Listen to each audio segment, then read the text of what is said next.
The blizzard came down with such fury that Cole Zimmerman could barely see his own hand stretched before his face. And somewhere in that white chaos, he heard what sounded like someone crying out for help. He'd been alone for 3 years now, ever since Mary died giving birth to their stillborn son, and he'd grown accustomed to the silence of his ranch house sitting 5 miles outside Utica, Montana territory. The year was 1884, and Cole had watched the territory grow around him while his own world shrank to nothing but cattle, chores, and the bottle of whiskey he kept by his bedside. At 32 years old, he felt ancient, his heart a frozen thing that matched the brutal Montana winter howling outside his door. The cry came again, cutting through the wind like a knife through canvas. Cole grabbed his heavy coat and hat, wrapped a scarf around his face, and pushed through the door into the storm. Snow immediately blasted against him, trying to drive him back inside, but he'd heard that sound clearly enough now. Someone was out there, and nobody deserved to die alone in this God-forsaken weather, no matter how much Cole himself had contemplated walking into a storm like this and never coming back.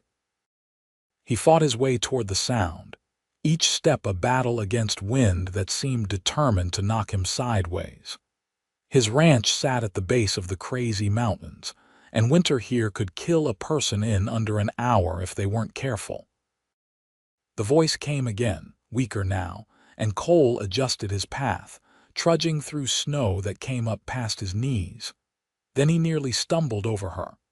A woman lay half buried in a snowdrift, her dark hair plastered to her face, her lips turning blue. She wore a thin traveling coat that might have been fine for autumn, but was utterly inadequate for this storm. Her eyes fluttered open as Cole knelt beside her, and even in the dim light filtered through the blizzard, he could see they were a striking shade of green. "Please," she whispered through chattering teeth. "My horse threw me. I cannot feel my feet." Cole didn't waste time with questions. He scooped her up, surprised at how light she was, and turned back toward his house. The wind seemed to fight him even harder with this burden, as if nature itself wanted to claim this woman's life. His arms burned with effort, his face stung from the ice crystals whipping against any exposed skin, but he kept moving, putting one foot in front of the other until finally, blessedly, the dark shape of his house emerged from the white. He kicked the door open and stumbled inside, the sudden absence of wind almost as disorienting as its presence had been. Cole carried the woman to the fireplace, where coals still glowed from earlier, and laid her on the worn rug. He quickly built up the fire, then turned his attention to his unexpected guest. Her hands were like ice when he pulled off her thin gloves. He rubbed them gently, trying to restore circulation, then moved to her feet. Her boots were soaked through, and when he removed them along with her stockings, her toes were an alarming shade of white. Cole had seen frostbite before, and he knew what needed to be done. He heated water on the stove, testing the temperature carefully to make sure it was warm but not hot, then brought a basin back to where the woman lay. She'd slipped into unconsciousness, which worried him, but her breathing seemed steady enough. Cole carefully placed her feet in the water, then wrapped her in every blanket he owned. He removed her wet coat and the outer layer of her dress, trying to maintain what modesty he could while knowing that wet clothes could kill her as surely as the storm. For the next several hours, Cole worked to warm her gradually, changing the water, adding more blankets, keeping the fire roaring. He made beef broth from the stock he kept in his cold cellar and managed to get some of it down her throat when she roused slightly. Outside, the storm continued to rage, the wind howling around the eaves like a living thing. It was nearly dawn when her eyes finally opened fully and focused on him. Cole was sitting in his chair near the fire, exhausted from the night's efforts, and for a moment they simply stared at each other. "You saved my life," she said, her voice hoarse but stronger than before. "Couldn't very well leave you out there to freeze," Cole replied, uncomfortable with her gratitude. "How are you feeling?" "Cold still, but alive." She tried to sit up, realized she was wearing only her undergarments beneath the blankets, and pulled them tighter around herself. "My clothes, hanging by the fire. They're still wet. Storm hasn't let up." Cole stood and moved to the window, looking out at the endless white. "Might be days before this passes." "Days?" The woman's voice held a note of panic. "But I need to get to Utica. I'm expected." "Expected by who?" Cole turned back to look at her. Now that color had returned to her face, he could see she was younger than he'd first thought, probably in her mid-20s, with delicate features and that remarkable green-eyed gaze. "My aunt," she said. "Beatrice Norton. I'm coming from Boston to live with her. She'll be worried sick." Cole frowned. "Martha Norton's niece. I heard she was expecting family, but that was weeks ago. The train was delayed by flooding in Nebraska, then again by bandits near Wyoming. I've been traveling for over a month." Beatrice pulled the blankets even tighter. "I hired a man in Billings to bring me the rest of the way, but his wagon broke an axle yesterday. He said we'd have to camp overnight, but then this morning he was gone. Took the horse I'd paid for and left me with the broken wagon and the other horse, which threw me when I tried to ride it into the storm." "That would be Jake Sullivan," Cole said with disgust. "Man's a snake. Lucky for you he didn't do worse than rob you." "Lucky," Beatrice repeated with a bitter laugh. "Yes, I suppose I am lucky. Lucky to nearly freeze to death, lucky to be stranded with a stranger, lucky that everything I own is buried somewhere in the snow with a broken wagon." Cole bristled at her tone. "You'd rather I'd left you out there?" Her expression immediately softened. "No, I'm sorry. That was ungracious of me. You saved my life and I'm taking my frustration out on you. Please forgive me." The genuine remorse in her voice surprised Cole. People in the territory tended to be harder, more guarded. This woman, for all her complaints, had an openness to her that he found both refreshing and unsettling. "Nothing to forgive," he said gruffly. "I'll make us some breakfast. Your clothes should be dry enough by then." He moved to the stove, grateful for something to do with his hands. Cole had grown unused to conversation, to having another person in his space. The house felt smaller with Beatrice in it, but also somehow less empty than it had been. He cracked eggs into a pan, sliced bread from the loaf he'd baked 3 days ago, and tried not to think about how long it had been since he'd cooked breakfast for anyone but himself. "You live here alone?" Beatrice asked from behind him. "I do. It must be lonely." Cole's hand tightened on the spatula. "I manage. I didn't mean to pry." There was a rustle of fabric as she adjusted the blankets. "It's just that the house feels lived in but empty at the same time, if that makes sense." It made perfect sense, but Cole didn't want to acknowledge it. He transferred the eggs to plates, added the bread, and brought the food to her. Beatrice had wrapped a blanket around herself like a shawl and sat up properly, her dark hair falling in waves around her shoulders now that it had dried. "Thank you," she said, taking the plate. "This smells wonderful." They ate in silence, the only sounds the crackling of the fire and the wind outside. Cole found himself stealing glances at her, noting the way her fingers, still slightly stiff from the cold, carefully held the fork, the way she chewed each bite thoroughly as if savoring it. When was the last time he'd actually tasted his food instead of just mechanically shoveling it in? "The storm's getting worse," Beatrice observed, looking toward the window. "I really hope my aunt won't worry too much. Martha's a sensible woman. She'll know you hold up somewhere." Cole stood and collected their empty plates. "She and her husband run the general store in town. Good people." I've only met them once when I was a child, my mother's sister. Beatrice's voice grew soft. My mother passed last spring, pneumonia. After that, there wasn't anything keeping me in Boston. No other family, not close family. Some cousins who made it clear I'd overstayed my welcome once I couldn't pay rent on Mother's apartment. Her hands twisted in the blanket. I worked as a seamstress, but it wasn't enough. When Aunt Martha wrote offering me a home, it seemed like providence.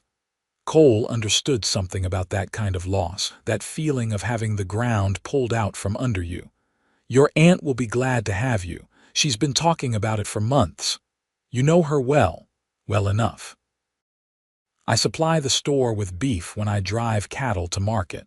We're neighbors in the way people out here are neighbors. Cole moved to check on her clothes. The dress was mostly dry, though still a bit damp in places. This should be wearable now. He handed it to her and turned his back while she dressed. The intimacy of the situation hadn't escaped him. Here was a woman he'd just met, spending the night in his home, wearing his blankets and now dressing while he stood a few feet away. If anyone in town learned of this, there would be talk. But what choice did they have? You can turn around now, Beatrice said. She stood by the fire, her dress slightly wrinkled but presentable. She'd attempted to pin up her hair but lacked the proper pins, so it hung in a loose arrangement that made her look younger, more vulnerable. Cole felt something shift in his chest, a stirring of something he'd thought long dead. He turned away quickly. I should check on the animals. My horses will need tending. In this storm, barn's not far and they've got a rope line strung. Cole pulled on his heavy coat. I'll be back shortly. Outside, the cold hit him like a physical blow, which was exactly what he needed. The wind had picked up even more if that was possible, and Cole had to feel his way along the rope that connected his house to the barn. Inside the structure, his 2 horses and the cow he kept for milk stamped nervously in their stalls. He fed and watered them, taking his time with the work, trying to settle his thoughts. A woman. A beautiful woman had literally fallen into his life, dropped by a storm at his doorstep. Cole had stopped believing in signs from God after Mary died, but if he were still a believing man, this would certainly qualify. Except he didn't want signs. He didn't want complications. He'd built a good solid wall around his heart, and in 3 years nothing had threatened it, until now. When he returned to the house, Beatrice had cleaned up their breakfast dishes and was attempting to tidy the rather chaotic state of his living space. She'd stacked newspapers, straightened furniture, and was currently sweeping the floor with his old broom. You don't have to do that, Cole said, shaking snow from his coat. I know, I want to. You saved my life, you're giving me shelter. The least I can do is help. She continued sweeping. Besides, it gives me something to do besides sit and worry. Cole watched her work for a moment, noticing how naturally she moved through the space as if she belonged there. It unsettled him. Storm's worse. We could be snowed in for several days. Then I suppose you'll have to tolerate my company. Beatrice leaned the broom against the wall and met his eyes. I promise to try not to be too much of a burden. You're not a burden. The words came out more sharply than he intended. I'm just not used to company. How long have you been alone? Cole moved to add wood to the fire, keeping his back to her. 3 years. I'm sorry. For what? For whatever happened 3 years ago that made you choose to be alone. He turned then, surprised by her directness. Most people in the territory learned not to ask personal questions, to respect the walls people built around their pasts. But Beatrice was looking at him with such genuine sympathy that he found himself wanting to answer. My wife died, he said simply. Childbirth. The baby too. Oh. The single syllable carried a world of understanding. I'm so sorry. It was a long time ago. Time doesn't always heal everything, though, does it? Cole stared at her. This woman who'd been in his home less than a day and somehow saw through him better than people he'd known for years. "No," he admitted. "Sometimes it doesn't." The wind chose that moment to slam against the house with such force that the windows rattled. Beatrice jumped, and Cole instinctively moved closer to her. They stood there in the firelight, the storm raging outside, and something passed between them. An understanding, perhaps, a recognition of shared grief. "Tell me about Boston," Cole said, breaking the moment. "I've never been further east than St. Louis." Beatrice smiled, a genuine smile that lit up her face. "It's crowded and noisy and wonderful and terrible all at once. Buildings stacked right on top of each other, more people than you can imagine, all rushing somewhere." For the next several hours, she talked and Cole listened. She told him about working in a dress shop, about the clients who would come in with their fancy airs and specific demands.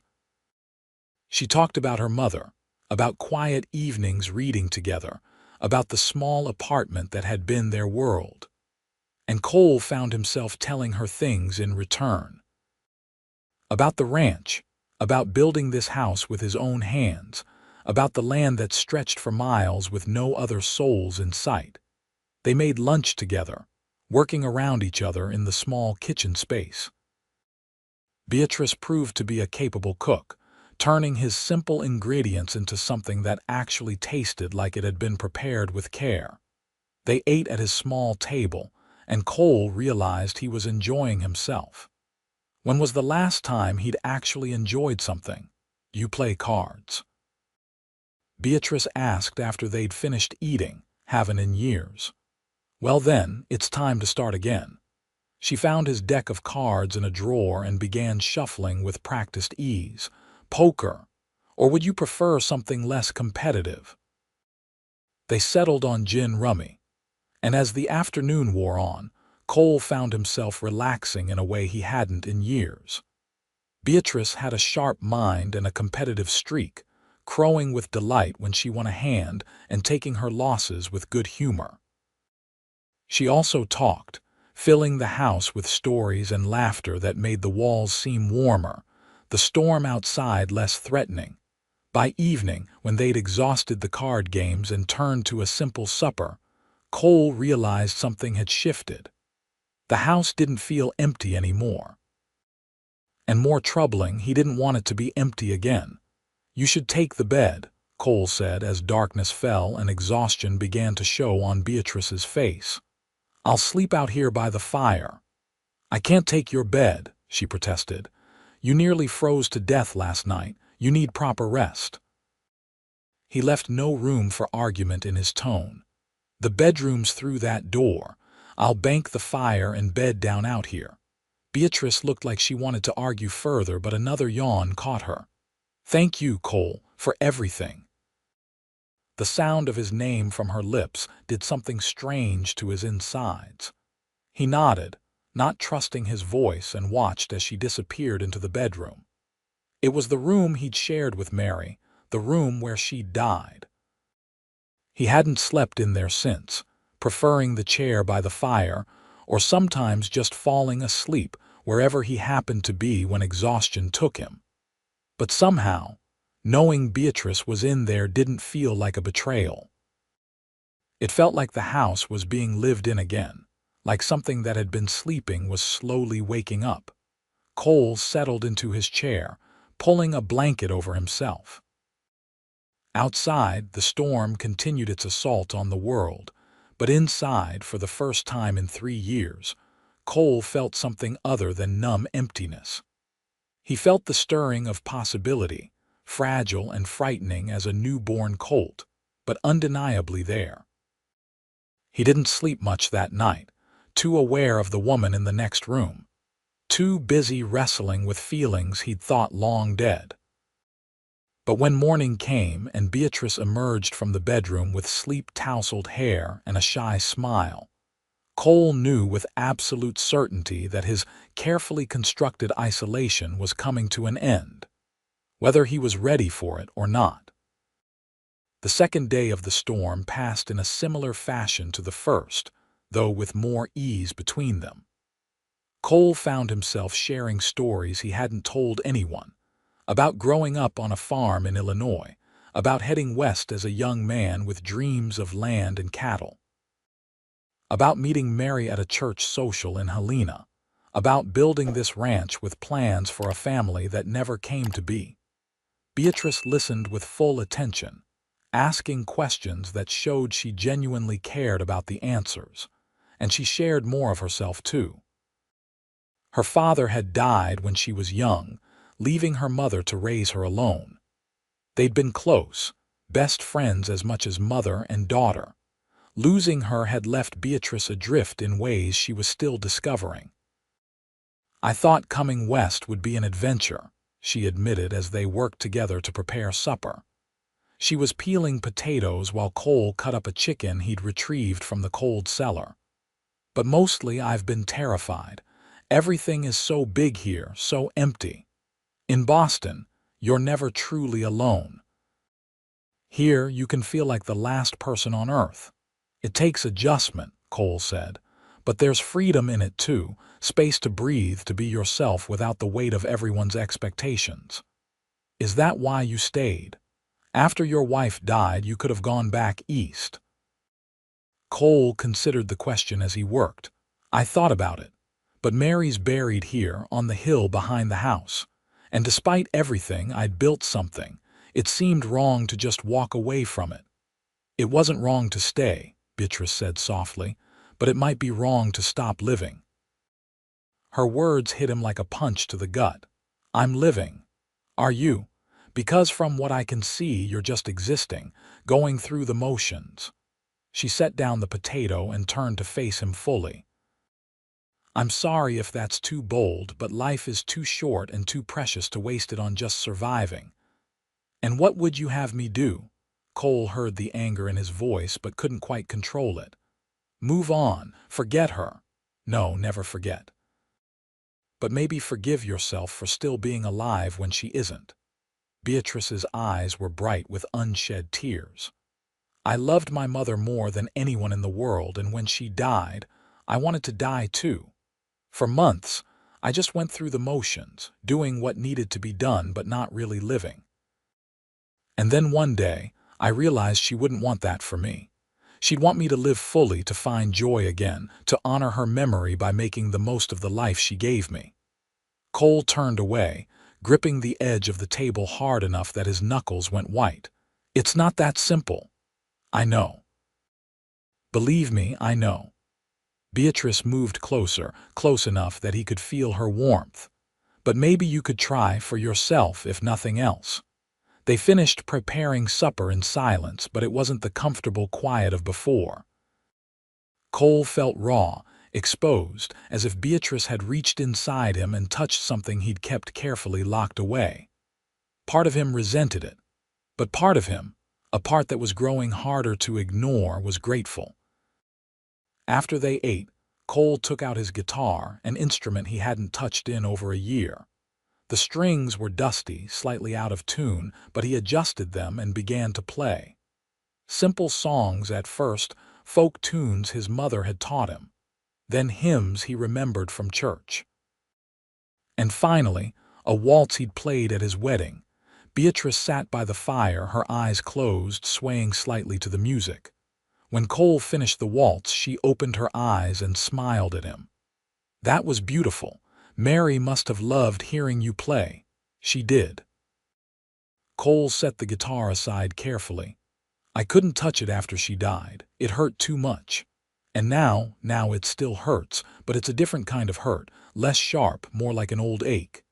He met her eyes across the firelight. "You were right earlier. I have been just existing. I'm not sure I know how to do anything else anymore." Beatrice rose from her chair and crossed to him. She held out her hand. "Dance with me." "There's no music." "Then play something." "I can't play and dance at the same time." "Then we'll dance without music." She kept her hand extended, waiting. Cole looked at that hand, small and delicate but with calluses from years of sewing. If he took it, something would change. He knew that with absolute certainty. The careful walls he'd built would crack further, and he wasn't sure he could survive it if they came down completely. But looking at Beatrice's face, open and hopeful and just as scared as he was, Cole found himself reaching out. Her fingers closed around his, warm and sure, and she pulled him gently to his feet. They moved together in the small space between the furniture and the fire. Cole placed one hand on her waist, feeling the curve of her body through the fabric of her dress. She rested her free hand on his shoulder and they began to move in a simple box step, slow and careful. "I'm not much of a dancer," Cole admitted. "You're doing fine." Beatrice's face was close to his, close enough that he could see flecks of gold in her green eyes. "When did you stop believing in love?" The question should have made him pull away, but somehow her directness just made him hold on tighter. "When it was taken from me." "But what if it wasn't taken? What if it was just changed?" She tilted her head slightly. "My mother used to say that love doesn't die when people do.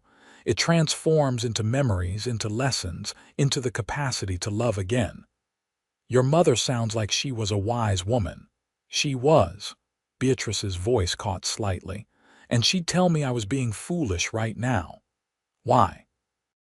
"Because I've known you less than 2 days, and I'm already feeling things I have no business feeling." She stopped moving, though she didn't pull away. "I should be focused on getting to my aunt, on starting my new life, not on a lonely cowboy who saved me from a storm." Cole's heart hammered in his chest. "What are you feeling, Hope?" Beatrice whispered. "For the first time since my mother died, I feel like maybe there's something good waiting for me, something more than just surviving." He should let her go.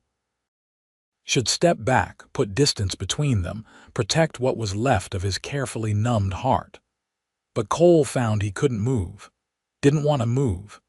Instead, he lifted his hand from her waist and cupped her face, his rough thumb brushing across her soft cheek. "I stopped believing in good things," he said quietly. "Stopped believing in much of anything except getting through each day. And now I'm terrified." He leaned down slowly, giving her every chance to pull away. "Because I'm starting to believe again, and I don't know if I can survive losing that twice." "Then don't lose it."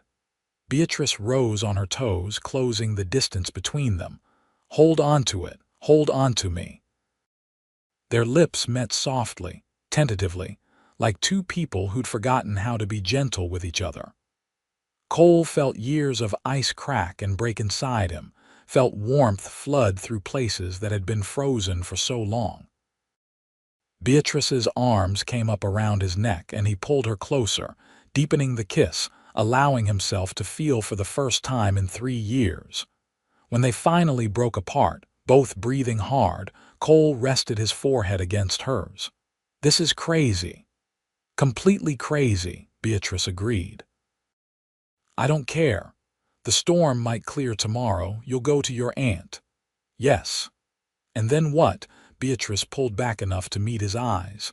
"Then you'll come courting me properly like a gentleman. You'll ask my aunt's permission. You'll take me to church socials. And you'll give us time to be sure this isn't just the storm and circumstance making us feel things that aren't real." Cole smiled, a genuine smile that felt strange on his face after so long. "That sounds like a good plan." "But Cole," she touched his face gently, "this is real. I know it is. I felt dead inside before I met you and now I feel alive again. That's not the storm, that's you." He kissed her again, slower this time, savoring it. Outside, the wind was finally starting to die down. The worst of the storm was passing, which meant their time alone together was coming to an end. But Cole found he wasn't afraid anymore. Instead, he felt something he'd thought he'd never feel again: hope. They spent the rest of the evening talking, planning, dreaming together. Cole told her about the ranch, about his plans to expand the herd, about the house he'd always meant to add on to. Beatrice shared her skills with sewing, her ideas for maybe opening a dress shop in Utica, her dreams of building a life in this vast territory. "I want children," Beatrice said at one point, her voice soft but firm. "I know that's bold to say, given we've just met, but I believe in being honest about important things. Someday, when the time is right, I want a family." Cole felt his chest tighten, old pain mixing with new possibility. "I wanted that too once. I'm not sure I can go through that loss again." "Life doesn't come with guarantees," Beatrice said. "But living in fear of loss means not living at all. I'd rather have love and risk losing it than never have it at all." "You're braver than me." "No, I'm just as scared as you are. But I think together we might be brave enough." When exhaustion finally claimed them both, Cole walked Beatrice to the bedroom door. They kissed goodnight, sweet and full of promise, and then she disappeared inside. Cole returned to his chair, but he didn't feel the usual crushing loneliness.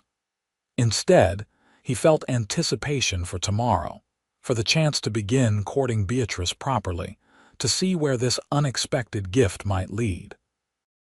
The next morning dawned clear and brilliant, the sun reflecting off fresh snow so brightly it hurt to look at.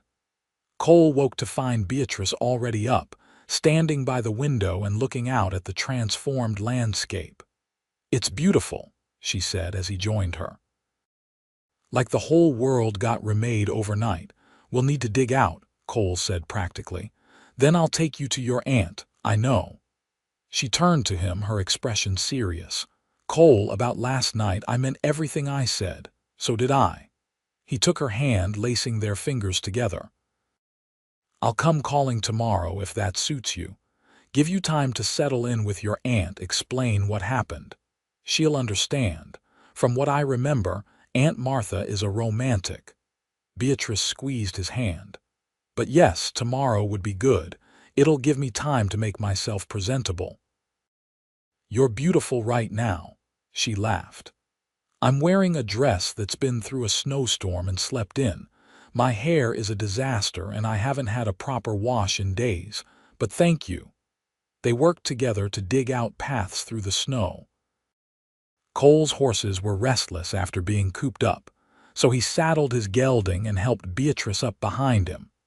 She wrapped her arms around his waist, and they set off toward Utica, moving slowly through snow that came up to the horse's chest in places.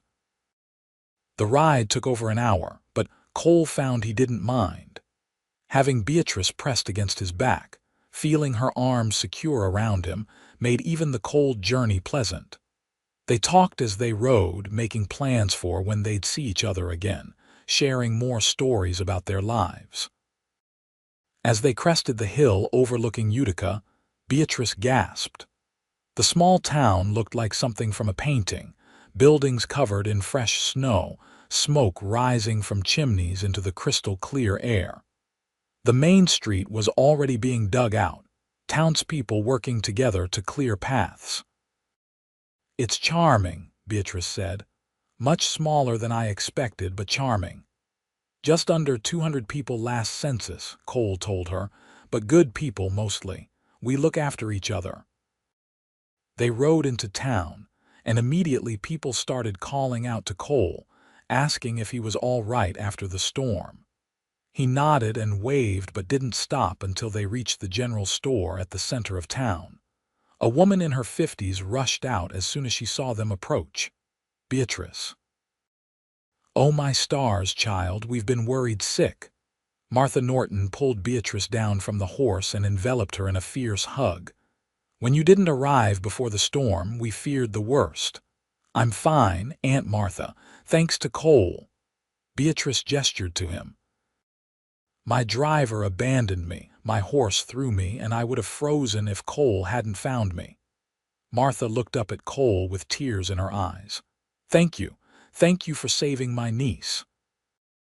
"Anyone would have done the same," Cole said, uncomfortable with the attention that was gathering as more townspeople realized what had happened. "Nonsense. You're a hero." Martha kept one arm around Beatrice. "Come inside, both of you. You must be frozen solid." The general store was warm and crowded with people who'd come in after digging out. Martha's husband, Thomas Norton, greeted them with handshakes and more thanks. Beatrice told the story of what happened, carefully editing out the more intimate details of the past 2 days, while Cole stood quietly to the side. He watched her talk, animated and alive, and felt that hope growing stronger in his chest. She caught his eye once and smiled, a private smile just for him, and Cole knew he was completely lost. In the space of 2 days, this woman had broken through walls that had taken 3 years to build, and he found he didn't mind at all. "Cole, you'll stay for lunch," Martha insisted. It wasn't really a question. "I should get back to the ranch," he started to say, but Martha waved off his protest. "Nonsense. It's the least we can do. Besides, I want to hear all about what's been happening out at your place." Martha had that gleam in her eye that Cole recognized from church socials past. She was matchmaking, and she wasn't subtle about it. Lunch was a loud, cheerful affair with the Norton family. Besides Thomas and Martha, there were 2 teenage sons who peppered Beatrice with questions about Boston, and a daughter around Beatrice's age who immediately declared they would be best friends. Cole found himself enjoying the chaos, the warmth of family life that he'd been missing without even realizing it. After the meal, as Martha showed Beatrice to the room they'd prepared for her above the store, Thomas pulled Cole aside. "You've got feelings for my niece," he said bluntly. Cole considered denying it but found he couldn't. "Is it that obvious to anyone with eyes? And from the way she looks at you, I'd say she feels the same." Thomas crossed his arms. "Martha and I aren't the type to interfere, but Beatrice has been through a hard time. She's vulnerable right now. I would never hurt her. Not intentionally, no. But you've been hurting for a long time yourself, Cole. I knew Mary, and I know what her loss did to you. Just make sure you're ready for this before you break that girl's heart." Cole met the older man's eyes steadily. "I can't promise I'm not scared. I can't promise this will be easy. But I can promise that I'll do my best by her. She deserves that." Thomas nodded slowly. "That's all anyone can ask. You're a good man, Cole. Don't forget that about yourself." When Beatrice came back downstairs, freshly washed and wearing a clean dress that Martha had helped her into, Cole felt his breath catch. She was beautiful, yes, but more than that, she looked happy. The fear and exhaustion he'd seen in her eyes that first night were gone, replaced by joy and anticipation. "Walk with me," she asked, pulling on a coat. They stepped out into the cold afternoon, walking slowly down the main street of Utica. People called out greetings, curious about the stranger with Cole Zimmerman but giving them space. At the edge of town, there was a small church with a white steeple, and Beatrice stopped to look at it. "Is this where you married Mary?" she asked. Cole nodded. She wanted a simple ceremony. "Just family and friends." "Tell me about her," Beatrice said. "I want to know. It should have been painful standing here with one woman and talking about another, but somehow it wasn't." Cole found himself sharing memories of Mary, the good times and the hard times, the dreams they'd had and the reality that had cut them short. And Beatrice listened without jealousy, with only compassion and understanding. "She sounds like she was wonderful," Beatrice said when he finished. "She was, and she'd want me to be happy." Cole turned to face Beatrice fully. "I think she'd like you. I hope so." Beatrice took his hands in hers. "I'm not trying to replace her, Cole. I could never do that, but maybe I can be someone new in your life. Someone who understands loss but still believes in love. You already are." He pulled her close, not caring who might see. "Tomorrow I'll come calling properly, but right now I just want you to know that you've given me something I thought I'd lost forever." "What's that?" "A reason to look forward to tomorrow." They kissed there in the cold, in full view of anyone who might be watching, and Cole felt the last of the ice around his heart finally melt away. The next few weeks passed in a blur of courtship and discovery. Cole came to town twice a week, sometimes more, bringing Beatrice flowers he'd picked from the winter-hardy plants in his greenhouse, small gifts he'd made with his own hands. They took walks, attended church together, and slowly, surely, fell more deeply in love. Martha and Thomas watched over them like benevolent guardians, chaperoning when necessary but giving them space to get to know each other. The town of Utica, always hungry for good news, embraced their romance with enthusiasm. The lonely cowboy and the Boston seamstress made for a good story, and everyone had an opinion on when Cole would propose. Cole tried to take things slow, to give them both time to be certain. But every time he saw Beatrice, every conversation they had, every shared laugh and meaningful look only confirmed what he'd known since that first night. She was meant to be his, and he was meant to be hers. Beatrice, for her part, threw herself into life in Utica. She helped Martha at the store, quickly becoming indispensable with her skill at numbers and her way with customers. She also started taking in sewing work, her skill with a needle quickly earning her a reputation. Women came from miles around to have dresses made or altered by the newcomer from Boston. In March, when the snow began to melt and the first hints of spring appeared, Cole took Beatrice back to his ranch. They rode together on his horse, Beatrice's arms wrapped around him in a way that had become wonderfully familiar. When they crested the hill and his house came into view, Beatrice let out a small gasp.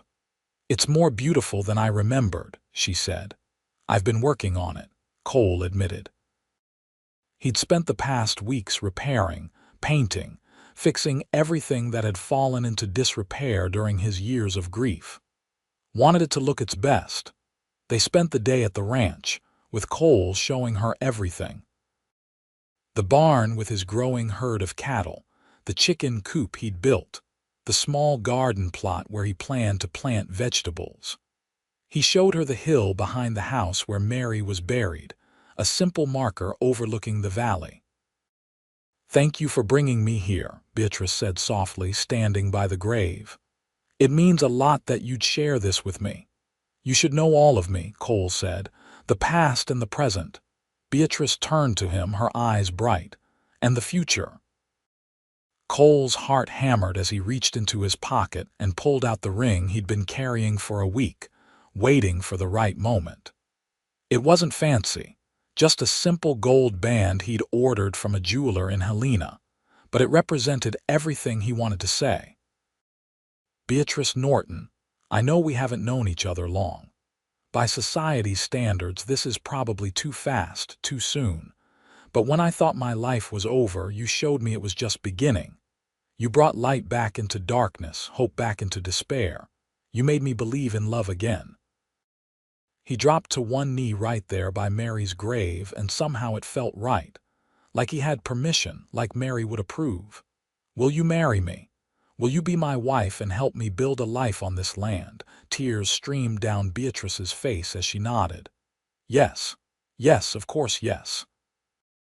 Cole stood and slipped the ring onto her finger, then kissed her with all the love and promise he'd been holding back.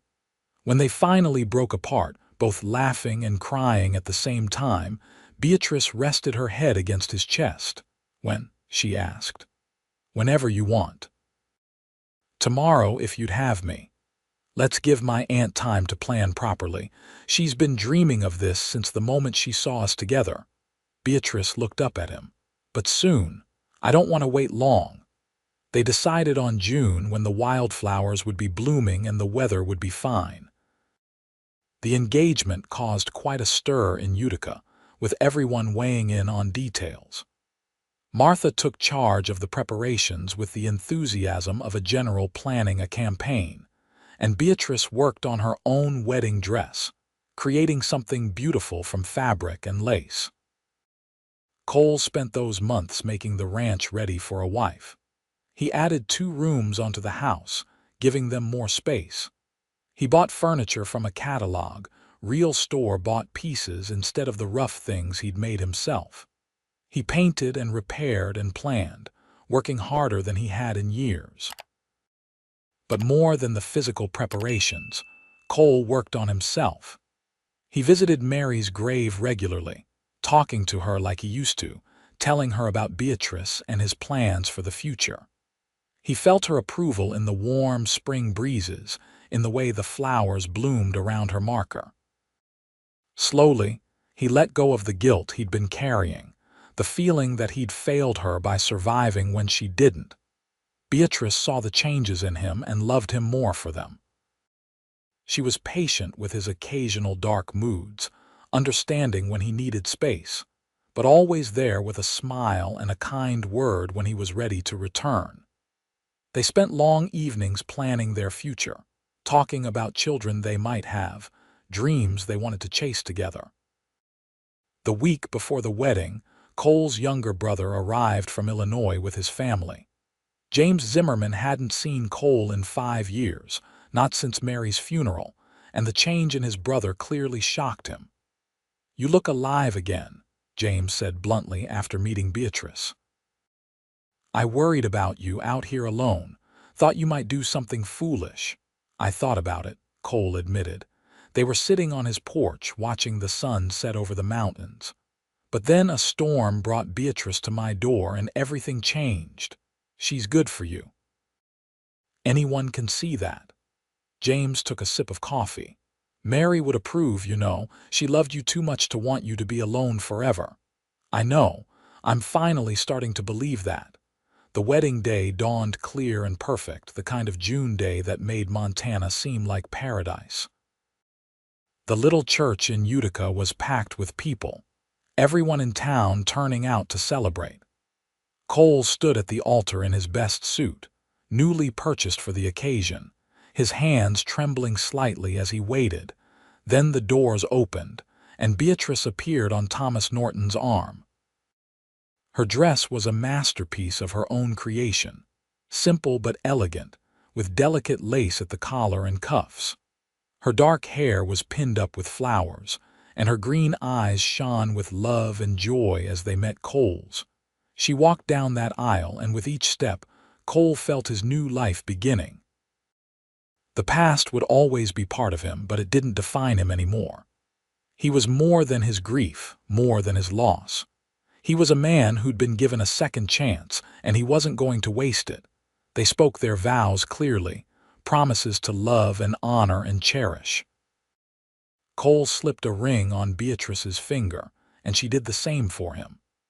When the preacher pronounced them husband and wife, Cole kissed his bride with all the hope and love in his heart, and the congregation erupted in cheers. The celebration afterward was joyous, with food and music and dancing. Cole danced with his wife, holding her close as the fiddles played, feeling happier than he could remember being. People came up throughout the evening to offer congratulations and well wishes, and Cole accepted them all with genuine gratitude. As the sun began to set, Cole and Beatrice slipped away from the party. They rode back to the ranch together, now officially their home, and Cole carried his bride over the threshold of the house they would share. "Welcome home, Mrs. Zimmerman," he said, setting her gently on her feet. "It feels right, being here with you." Beatrice looked around the house, taking in all the changes Cole had made. "Like this is where I was always meant to end up." They spent their wedding night discovering each other, tentative at first, but growing more confident as love and desire overcame nervousness. Cole had been alone for so long that he'd forgotten the simple pleasure of holding someone, of being held in return. Beatrice was patient and passionate, giving herself to him completely, and Cole felt truly whole for the first time since Mary's death. In the quiet darkness afterward, as Beatrice slept curled against his side, Cole stared at the ceiling and marveled at how his life had changed. 6 months ago, he'd been a broken man waiting to die. Now he was a husband again, with a future stretching out before him full of possibility. The first months of their marriage passed in blissful happiness. Beatrice transformed the house into a real home, adding curtains and rugs and all the little touches that made it warm and welcoming. She kept a garden, raised chickens, and helped Cole with the cattle when needed. She was strong and capable, adapting to ranch life with a determination that impressed everyone who knew her. But she was also soft and loving, filling their evenings with laughter and conversation and love. Cole came home each day eager to see her, to hear about her day, to simply be in her presence. They were partners in every sense, working together to build not just a ranch but a life. In the fall, Beatrice announced she was pregnant. Cole felt fear grip his heart, memories of Mary's pregnancy and death flooding back.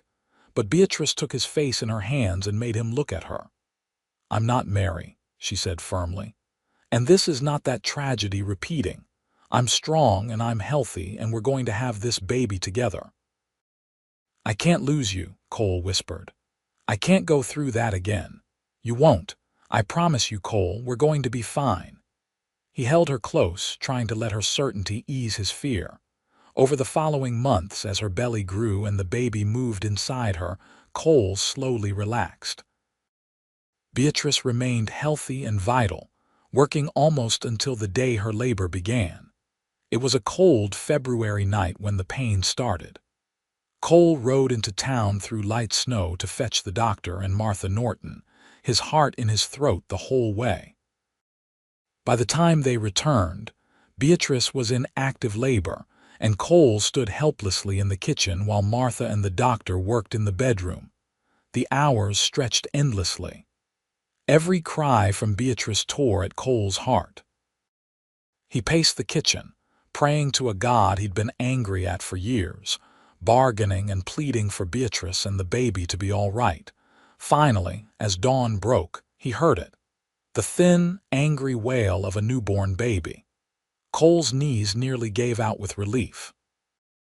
A moment later, Martha emerged from the bedroom, her face tired but beaming. "You have a son," she said. "A healthy baby boy, and Beatrice is asking for you." Cole rushed into the bedroom. Beatrice lay propped up on pillows, looking exhausted but radiant, holding a tiny bundle wrapped in blankets. She looked up as Cole entered, her face breaking into the most beautiful smile he'd ever seen. "Come meet your son," she said. Cole approached slowly, almost afraid to believe this was real. Beatrice pulled back the blanket to reveal a tiny red face, eyes screwed shut, little fists waving.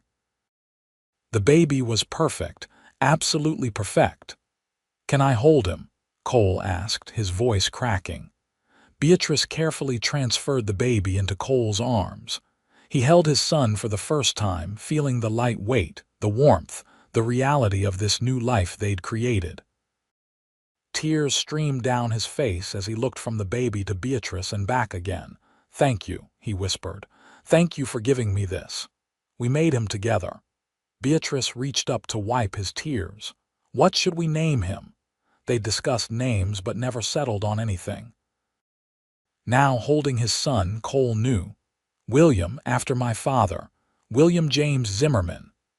"William," Beatrice repeated, testing it out. "Billy for short, I like it." Over the next weeks, Cole discovered the joys and terrors of fatherhood. Billy was a good baby, healthy and strong, but he still needed constant care. Cole found himself taking turns walking the floor at night when Billy fussed, changing nappies he never imagined he'd be comfortable with, and generally being more involved than many fathers of his acquaintance. But he loved every minute of it.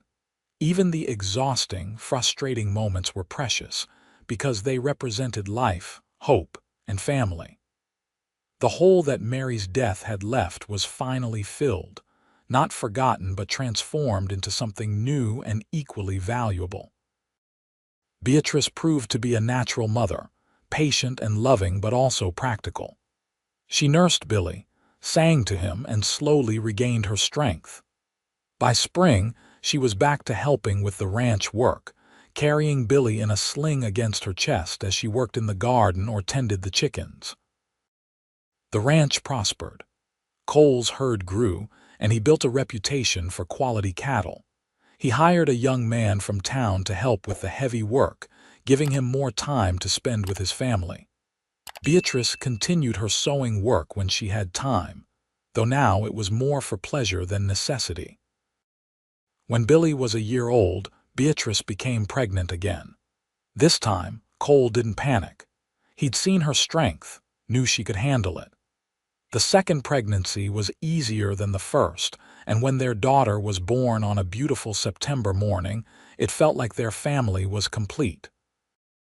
They named her Rose, after the wildflowers that bloomed on the hill behind the house. She had Beatrice's green eyes and Cole's dark hair, and from the moment she entered the world, she owned her father's heart completely. Life settled into a comfortable rhythm. Cole worked the ranch with help from his hired man. Beatrice managed the house and children with the ease of long practice, and together they built a life richer than either had dreamed possible. They attended church on Sundays, socialized with neighbors, and slowly became pillars of the Utica community. Billy grew into a curious, energetic boy who followed his father everywhere, asking endless questions about cattle and horses and ranch work. Rose was quieter, content to sit with her mother and learn sewing, though she could ride a horse almost as well as her brother by the time she was 5. The years passed, marked by the changing seasons and the milestones of their children's lives. Billy's first day of school. Rose's first dress made entirely by herself. Billy helping deliver a calf for the first time. Rose winning a ribbon at the county fair for her preserves. Cole and Beatrice grew older together, their love deepening with each passing year. They had their disagreements, of course. No marriage was perfect, but they'd both learned the hard way how precious love was, how fragile life could be. They didn't waste time on petty arguments or holding grudges. They chose each other every day, over and over. When Cole turned 50, Beatrice planned a surprise party at the church. The whole town turned out, along with family from back east. James and his family made the trip from Illinois. Martha and Thomas, now grandparents themselves, presided over the celebration with joy. Billy, now 18 and nearly as tall as his father, gave a speech about what an honor it was to be Cole Zimmerman's son. Rose, 16 and beautiful, sang a song she'd written especially for her father.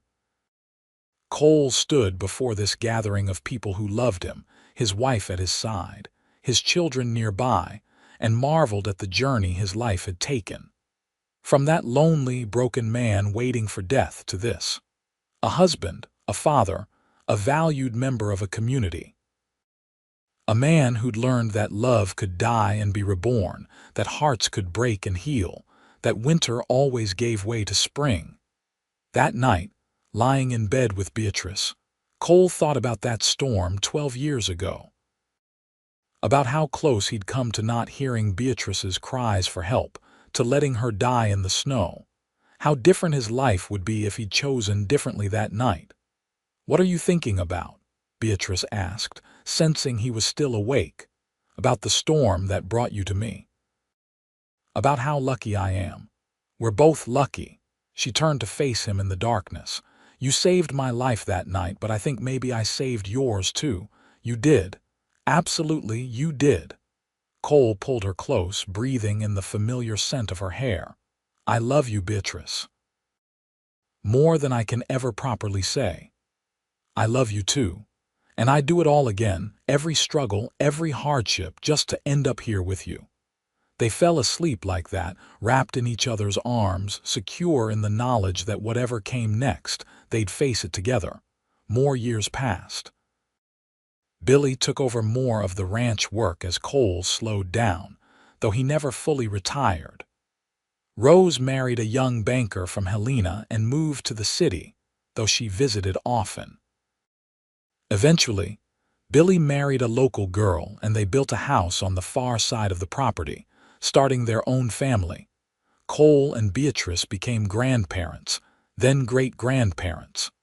They watched Utica grow from a small frontier town into a proper city. They saw Montana achieve statehood in 1889, celebrating with the rest of the territory. They weathered economic downturns and harsh winters, droughts and personal losses. Martha and Thomas passed away within months of each other, leaving a hole in the community that took years to fill. Through it all, Cole and Beatrice remained devoted to each other. They celebrated anniversaries with the same joy as that first year. They still took walks together, hand in hand, moving slower now but no less connected. They sat on their porch in the evenings, watching the sun set over the mountains, and counted their blessings. On their 40th wedding anniversary, their children and grandchildren threw them a grand party. The ranch house, expanded over the years, was filled to bursting with family. Billy's children played with Rose's grandchildren in the yard where Cole and Beatrice had once walked alone.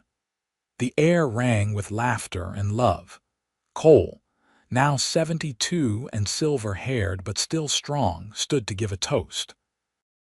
He looked around at all these people who existed because he'd heard a cry in a storm 40 years ago, because he'd chosen to help instead of ignore, because he'd opened his frozen heart to love again. 40 years ago, I thought my life was over, he said, his voice carrying across the suddenly quiet room. I was wrong. It was just beginning. Beatrice, you are the best thing that ever happened to me. You gave me love, you gave me family, you gave me a reason to wake up every morning. These 40 years with you have been the greatest gift of my life. Beatrice, tears streaming down her face, stood and kissed him to thunderous applause. Their children and grandchildren crowded around, a tangle of hugs and love, and Cole felt his heart might burst with happiness. That night, after everyone had gone home or bedded down in guest rooms, Cole and Beatrice walked slowly to the hill behind the house. Mary's grave was still there, well tended and peaceful. Cole had visited it regularly over the years, talking to Mary, keeping her memory alive. He'd brought Beatrice with him many times, and she'd always been respectful, understanding.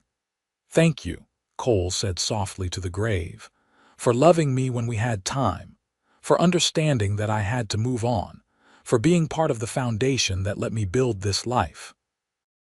Beatrice took his hand, and together they looked out over the ranch spreading below. Lights glowed in the windows of Billy's house. In their own house, grandchildren slept peacefully. The land stretched out under the starlight, beautiful and wild and home.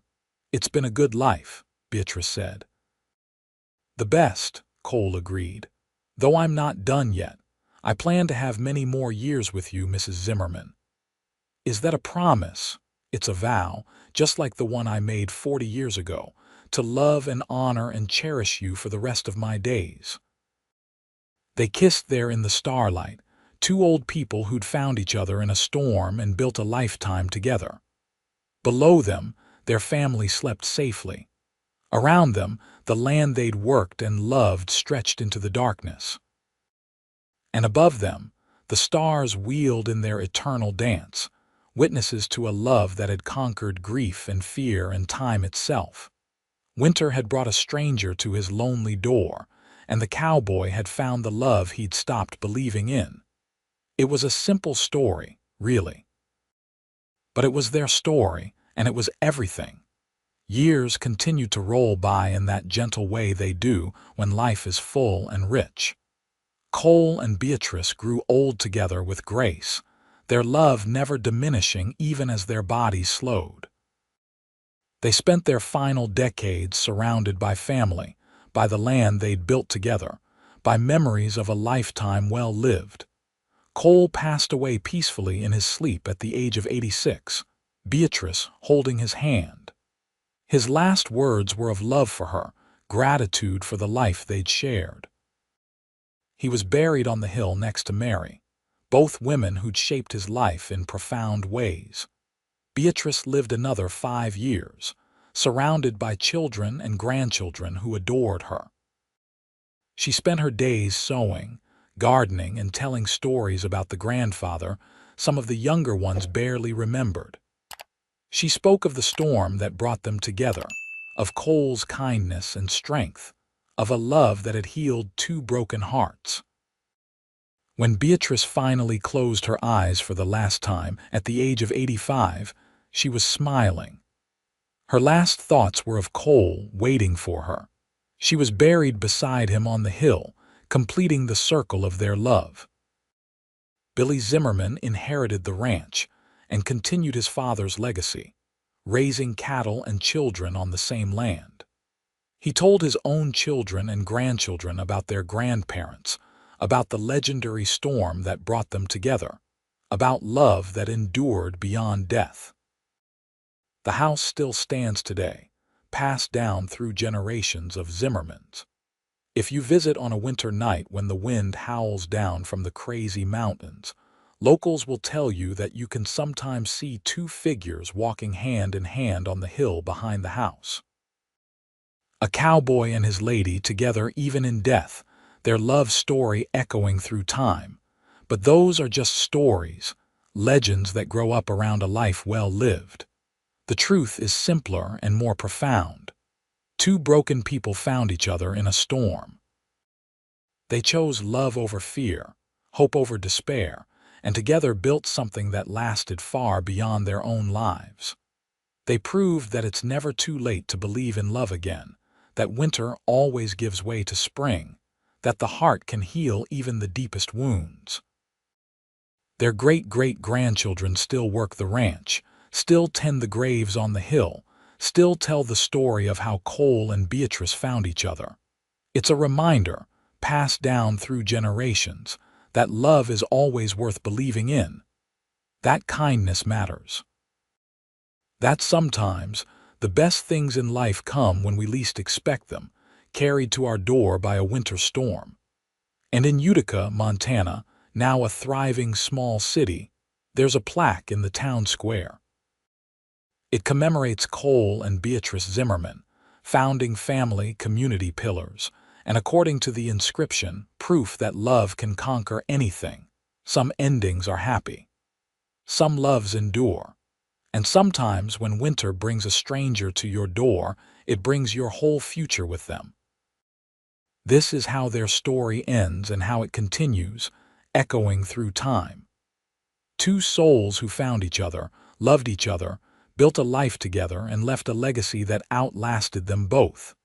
It's a simple story of the American West, of hardship and hope, of loss and redemption. But most of all, it's a love story.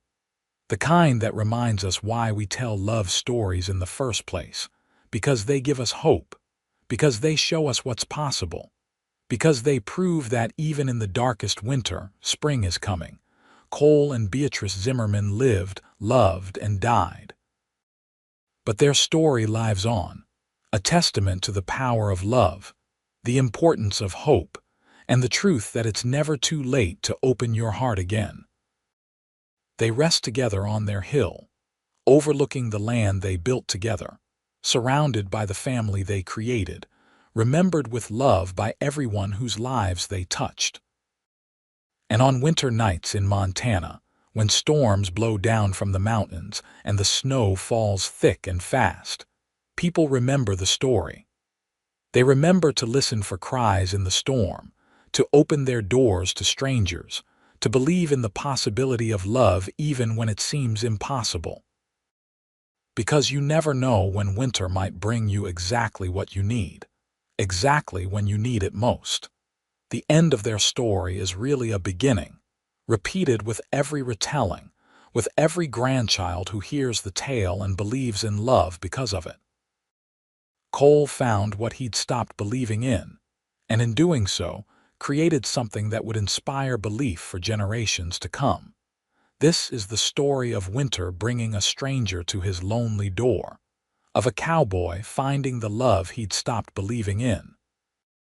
It's a story of the Wild West, of Montana Territory, of 1884 and all the years that followed. But more than anything, it's a story of love. Pure, enduring, transformative love.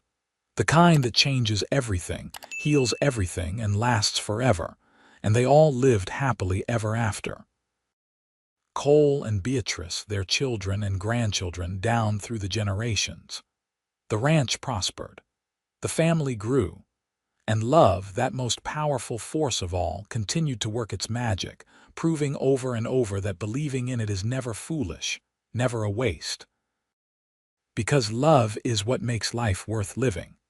Love is what heals broken hearts. Love is what winter brought to Cole's door that stormy night so long ago. And love is what remains, long after the snow has melted and the people have gone, etched into the land and the hearts of everyone who hears this story. The story of Cole and Beatrice Zimmerman. The cowboy and his lady. A love for the ages, born in a Montana winter and lasting forever.